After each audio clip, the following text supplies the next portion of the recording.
Ground zero पर हमारी team भी मौजूद है और लगातार पल पल का अपडेट हम तक पहुंचा रही है। हमारे सहयोगी चंदन इस वक्त पटना में मौजूद हैं और साथ ही साथ हमारे कंसल्टिंग एडिटर हमारे साथ जुड़ गए हैं गोविंद ठाकुर जी। गोविंद जी, जिस तरह से लगातार देखा जा रहा है कि आज सिर्फ एक दिन बचा है यात्रा के समापन में और उससे पहले कहा जा रहा था कि कांग्रेस ये चाहती थी, इंडिया ब्लॉक ये चाहता था कि गांधी मैदान में उनके कार्यकर्ता जो हैं वो रुकें, लेकिन ऐसा हुआ नहीं, इसीलिए वो दिल्ली वापस गए और कल फिर से पटना पहुंचेंगे और कल समापन किया जाएगा, महारैली का आयोजन किया जाएगा। कितना असर देखने को मिल सकता है बिहार में इस वोटर अधिकार यात्रा का? पूनम, जिस तरह से अभी आपने देखा कि 14 दिन का जो यात्रा चली है उसमें अपार सफलता दिखाई पड़ रही है। जिस तरह से महागठबंधन ने सोचा भी नहीं था, उससे अधिक उनको सफलता दिखाई पड़ रही है। क्योंकि जिस तरह से हम आपने भी देखा और जो बिहार ने पूरा देखा और साथ साथ में पूरे देश ने भी इसको लगभग देखा ही है, तो इसमें कह सकते हैं कि जो बिहार की जो जनता है ये पूरी तरह से एक समझना चाहती है कि राहुल गांधी या तेजस्वी यादव क्या कहना चाहते हैं और उनकी मांगे क्या है और उनका एजेंडा क्या है। ये बात पहले से अधिक अपेक्षाकृत अब देखा जाए तो अभी सुनने में उनके अधिक ध्यान से सुनते हैं वहाँ की जनता।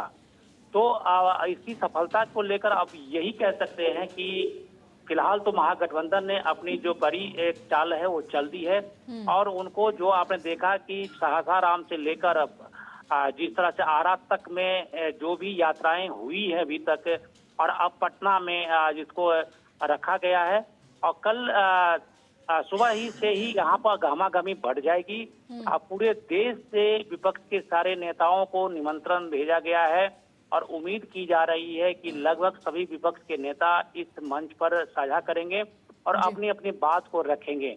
तो दो तरह से इसको आप पूनम देख सकती हैं। एक तो बिहार के परिप्रेक्ष्य में, जो बिहार में पिछले जो 2020 में चुनाव हुए थे उसमें भी तेजस्वी यादव की लहर देखी गई थी, लेकिन कुछ सीट कम पड़ जाने के बाद वो सरकार नहीं बना पाए थे और एनडीए की सरकार बन गई थी। क्योंकि पहले जो सहयोगी जो थे एक दो जो जीतने के साथ लास्ट मोमेंट में वो एनडीए की तरफ चले गए थे, जिस कारण से वो अपने आप को रणनीति को इस तरह से नहीं बना पाए थे। लेकिन फिर से वही जो कुछ सहयोगी हैं इनके साथ अभी तक जुड़े हुए हैं। अगला जो मुहिम होगा वो सीट शेयरिंग का होगा। इसके बाद फिर से चुनाव की तैयारी और उनके रैलियों की तैयारी शुरू हो जाएगी। लेकिन बिहार की जनसंख्या की जो जनता की बात करें, वोटरों की बात करें, तो 2020 से इस बार की लहर थोड़ी सी अधिक दिखाई पड़ रही है फिलहाल देखा जाए तो। लेकिन जनता के पास अभी 2 महीने का समय है, वो पूरी तरह से जज करेंगे कि उनके लिए कौन ठीक है, कौन अच्छे नहीं है उसके लिए। और ये अभी तक आप देख सकती हैं कि पहले तो गाहे बगाए प्रधानमंत्री नरेंद्र मोदी की रैली हुआ करती थी, लेकिन कुछ समय से अभी रुकी हुई है। तो अब इसके बाद एनडीए की तरफ से मुहिम शुरू की जाएगी। फिर देखना होगा बिहार की जनता की मूड किस तरह की है। तो इस तरह से आप अभी दोनों पक्षों पर विचार करते देखें तो सिर्फ अगर हमें महागठबंधन की बात करनी है तो ये बात जरूर है कि जिस तरह से एकजुटता दिखाई गई है महागठबंधन की ओर से, जनता सड़कों पर उतर गई है, आंदोलन का रूप ले चुका है, तो इसमें राहुल गांधी और तेजस्वी यादव की बहुत बड़ी भूमिका रही है और जनता भी इनको सपोर्ट करती हुई आ रही है। जी पूनम। बिल्कुल गोविंद जी, और जिस तरह से लगातार यात्रा स्मूथ चल रही थी, लेकिन बीच बीच में जिस तरह से टिप्पणी की गई है, अभद्र भाषा बोली गई है और घमासान भी देखने को मिला, कांग्रेस कार्यकर्ताओं में, बीजेपी कार्यकर्ताओं में लाठी डंडे चले, क्या लगता है कि इसका असर भी यात्रा पर पड़ेगा? क्या कहना चाहेंगे आप? देखिए, जिस तरह से गालीबाजी की एक माहौल जो बनी है और उसे लेकर एक तो जरूर है कि महागठबंधन को सेटबैक है और उसको जवाब देना पड़ेगा कि आपके मंच से इस तरह की भाषा का यूज किया गया था, खासकर प्रधानमंत्री की मां को लेकर जो बात कही जा रही है, तो उसको लेकर इनको अब जवाब देना ही पड़ेगा। जनता को समझाना ही पड़ेगा कि उनका मतलब क्या है। अगर जो गालीबाज थे उन्हें एफआईआर करके उनको गिरफ्तार भी कर लिया गया, उन पर कार्रवाई भी हो रही है। तो ऐसे में किसी मंच से कोई कार्यकर्ता इस तरह की भाषा का यूज करे तो निश्चित रूप से जो शीर्ष नेतृत्व है उसके ऊपर जाता है। लेकिन जहां तक विपक्ष के नेताओं की बात करें, कुछ कांग्रेस के नेताओं से, राजद के नेताओं से बातचीत हुई, उसमें उनका कहना है कि ये साजिश के तौर पर कराया गया है और उनके ही ये आदमी हैं और इस तरह की भाषा, क्योंकि जिस तरह से माहौल बनता देखा जा रहा है तो उससे एक षड्यंत्र की इसमें बू आ रही है और इस तरह से ये किया जा रहा है। तो ये इस तरह की बात वो कह रहे हैं, लेकिन उनको प्रामाणिकता से ये बात को कहनी पड़ेगी कि जो बात कही गई है वो उनका एक मकसद नहीं था। उन्होंने माफी मांगने की बात कही गई है एनडीए की तरफ से। बहुत बड़े बड़े सारे लगभग सभी नेता जो बीजेपी के सभी बड़े नेता हैं, उन्होंने इस जो कमान को संभाल लिया है और उन्होंने राहुल गांधी या तेजस्वी यादव पर, क्योंकि उनको लग रहा है कि ये सबसे बड़ा मुद्दा है।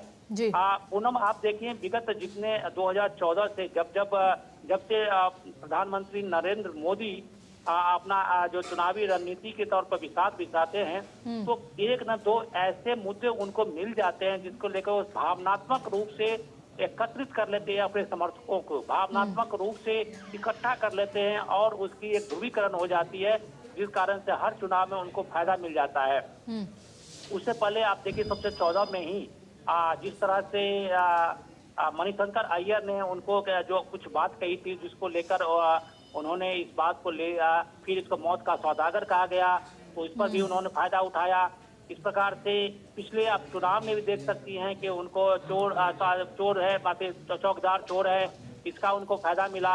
और अब जब ये कहा जा रहा है कि वहाँ के माहौल ये कि अभी के हिसाब से देखा जाए बिहार की राजनीति की, तो विपक्ष को इसमें माइलेज लेता हुआ दिखाई पड़ रहा है। ऐसे में भी प्रधानमंत्री के व्यक्तिगत टिप्पणी को लेकर एक रणनीति बनाई जा रही है एनडीए की तरफ से और खुद प्रधानमंत्री इसका जवाब देंगे जब वहां से एससीओ की बैठक से लौट कर आएंगे। वो कल निकलेंगे वहां से। इसके बाद जो बिहार में कार्यक्रम होंगे, चाहे कहीं भी कार्यक्रम होंगे, तो उसका जवाब उनकी तरफ से आएगा। लेकिन इससे पहले एनडीए महागठबंधन के जो नेता हैं, खासकर राहुल गांधी और तेजस्वी यादव, इनको तय करना पड़ेगा कि इस तरह के जब मुहिम उनके तरफ से शुरू किए जाएंगे तो इनका क्या जवाब होगा, क्योंकि बिहार की जनता इस बात को जरूर देखेगी। खासकर उनके समर्थक और इनके समर्थक के बीच में खींचतान चल रही है मुद्दों के लेकर। अब जनता जिसके प्रति भावनात्मक रूप से जुड़े उसकी जीत होगी। जी बिल्कुल गोविंद जी, लगातार कोई ना कोई ऐसा मुद्दा मिल जाता है जिससे भावनात्मक जो लड़ाई है वो छिड़ जाती है। हमारे साथ हमारे सहयोगी चंदन भी मौजूद हैं, जहां तैयारियां की जा रही हैं कल की महारैली के लिए। चंदन, यहां कल महारैली होनी है वोटर अधिकार यात्रा को लेकर, और जाहिर सी बात है कि जिस तरह से पिछले दिनों में कार्यकर्ताओं में जोश देखने को मिला, जनता का समर्थन यहाँ यात्रा को मिलता हुआ नजर आया, क्या लगता है किस तरह की तैयारियां वहाँ की जा रही हैं और एकजुटता का संदेश भी यहाँ विपक्ष इंडिया ब्लॉक देता हुआ नजर आ रहा है? कल क्या हो सकता है कि कौन कौन से मंत्री और नेता यहाँ पहुँच सकते हैं? मंच से किसका संबोधन यहाँ जनता को सुनने को मिल सकता है?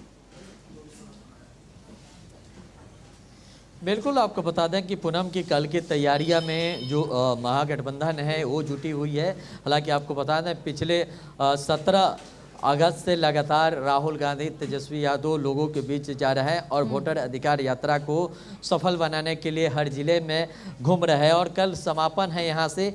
उसके से पहले जो तैयारियां है उसकी हम तस्वीरें लगातार आपको दिखा रहे हैं और यहाँ पर भी देखेंगे कि कांग्रेस के झंडा लगा हुआ है। लेकिन सबसे बड़ी सवाल है कि पूरे गांधी मैदान के नज़र आप डालेंगे तो सिर्फ कांग्रेस की झंडा दिख रहा है। यहाँ पे ना राष्ट्रीय जनता दल का झंडा है और ना ही वीआईपी का झंडा है और ना ही तमाम जो लेफ्ट की पार्टी है उसके झंडा है। आप जिधर भी आप नज़र दौड़ा रहे होंगे कैमरा के माध्यम से आपको ये नज़र आ रहा होगा। प्रवीण एक बार जूम करके इस तस्वीरों को दिखाए, झंडा को दिखाए और यहाँ पर भी देखेंगे कि केवल सिर्फ कांग्रेस की जो झंडा है उसको लगाई गई है और कांग्रेस की ही झंडा दिख रही है।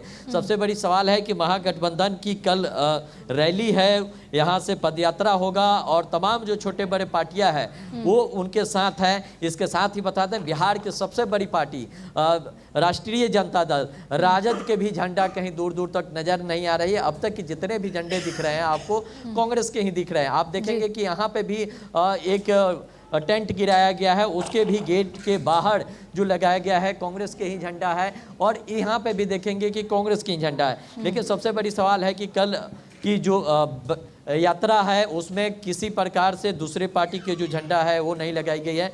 लेकिन यहाँ के कुछ लोग हैं, उनसे बात करेंगे और जानने की कोशिश करेंगे कि कल की जो तैयारियां है उसका क्या स्टैंड है और कल का तैयारी क्या होने वाला है। ये बताइए कि बिहार में चुनाव है, हाल ही में चुनाव होने वाला है और बिहार की जो जनता है क्या सोचते हैं, और यहाँ पे कल महागठबंधन का यात्रा होगा, कल यात्रा का समापन भी है और यहाँ से पद यात्रा करेंगे राहुल गांधी और तेजस्वी यादव। यहाँ पे सिर्फ कांग्रेस का ही झंडा दिख रहा है, क्या लग रहा है कि क्या यहाँ से होने वाला है कि कांग्रेस अपने आप को क्या अधिकार दिखाना चाह रही है बिहार के अंदर? ना, ऐसा बात नहीं है। कांग्रेस के जैसे अभी सुबह सुबह का टाइम है ना, तो तैयारी करने के लिए कांग्रेस का झंडा है। फिर आप शाम तक देखिएगा नहीं, यहाँ आरजेडी और जो भी मेरे महागठबंधन के जो लोग भी हैं सभी का झंडा आपको नज़र आएगा शाम तक, ठीक है ना। इसमें सभी 6 दल जितने भी हैं महागठबंधन में सभी लोग शामिल हैं, ठीक है। किसी का तैयारी क्या है, किस तरह की तैयारी है, कौन कौन नेता आने वाले हैं यहाँ? कल की तैयारी में जैसे झारखंड के माननीय मुख्यमंत्री श्री हेमंत सोरेन जी रहेंगे और इमरान प्रताप गढ़ी जी रहेंगे कांग्रेस के, और राहुल गांधी जी, और मेरे महागठबंधन के बिहार के सबसे बड़े लीडर तेजस्वी यादव जी सभी का नेतृत्व करेंगे और राहुल गांधी जी करेंगे, और वीआईपी के मुकेश सहनी और दीपांकर भट्टाचार्य सभी लोग मौजूद रहेंगे कल, ठीक। सभी लोग मौजूद रहेंगे, किसी की अनुपस्थिति नहीं रहेगी। बाकी झंडे की बात है, वो झंडे आपको शाम तक लगभग सभी दलों के झंडे नज़र आने शुरू हो जाएंगे। अभी सुबह सुबह की तैयारी चल रही है, इसलिए थोड़ा सा। बिहार की जनता की मिजाज क्या है इस बार, बदलाव चाहती हैं, किस तरह की उनकी मिजाज है? युवा भी परेशान हैं, कह रहे हैं कि नौकरी नहीं मिल रहा है, लाठियाँ खा रहे हैं। बिहार की जनता क्या सोच रहा है? क्राइम के भी रेशियो बढ़ा है, उस पर भी सवाल खड़े कर रहे हैं। ये आप क्राइम के मामले में सबसे आगे हो गया बिहार, इसलिए ज़रूरी है बदलाव। किसी भी क्षेत्र में बदलाव ज़रूरी है, और खासकर युवा लोगों के लिए, ठीक है। हमारे माननीय मुख्यमंत्री, पूर्व मुख्यमंत्री एवं महागठबंधन के नेता 17 महीने रहे, वो उन्होंने दिखा दिया कि इसी गांधी मैदान में 5 लाख नौकरी देने जो वादे किए थे वो पूरा दिए। बीच में महागठबंधन के जो नीतीश कुमार, उनको क्या समझ में आया, वो पार्टी से बदल कर दूसरे पार्टी में चले गए हैं। इसलिए आने वाले दिन में बदलाव एकदम निश्चित है।